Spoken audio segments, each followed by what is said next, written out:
talk a little bit about formal design style. Now, this is going to be a topic that we can hit on several times because it's fairly broad.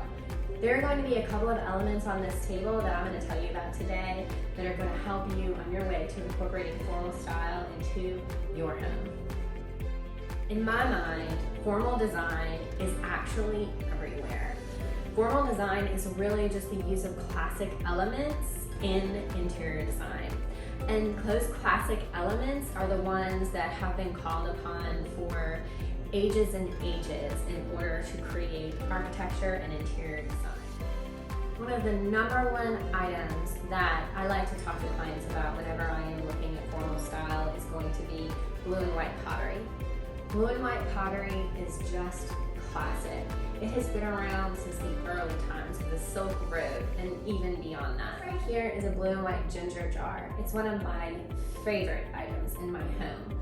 One of the things that I like the most about it is simply the scale of it.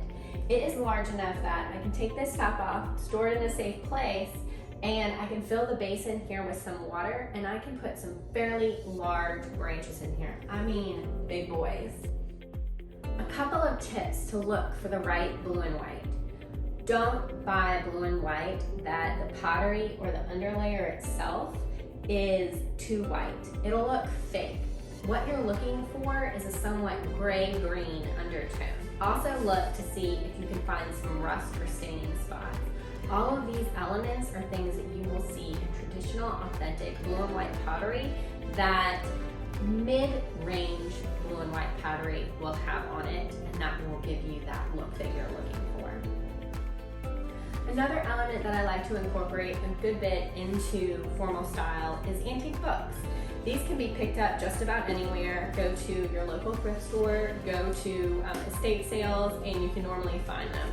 I normally look for books that have this coloration, which tells me that they look old. And then I also look for ones that kind of have a uniform color. You know, I don't like a lot of patterning on the front.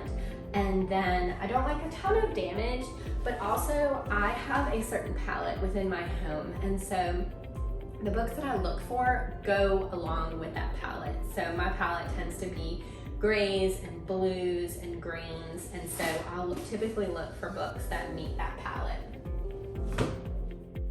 Another great way to incorporate formal design elements into your space are through the use of pictures.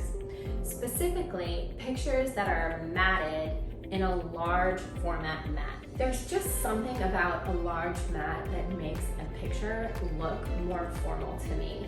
Typically, I like the image to be located in the top 2/3 of the mat, meaning that sometimes I'll even have this portion of the mat a little bit larger than all the other portions. You can kind of see that portionality happening right here.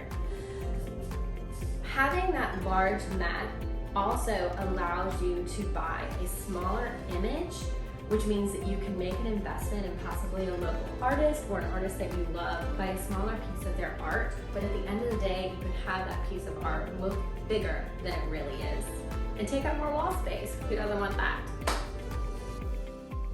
Another element that I like to use a lot in design in general, no matter whether the space is formal or not, is using trays. Trays are something that allows you to collect a lot of small elements together into one area, and with the use of a tray, it allows that collection to look like a whole. So it kind of takes up more visual volume and mass. One thing that I like about formal design is I like to use classic materials on my formal design trays. So in this instance, this is a bone black and white tray. Black and white is a very classic and formal type of element or type of color scheme, as well as the use of bone. And so I get kind of a double whammy with this particular tray. But it doesn't have to be that. It can be a mirror tray or it can be a wood tray. Whatever your whatever your design style, using a tray will help you no matter what. Thanks for joining us this Friday for our Friday chat.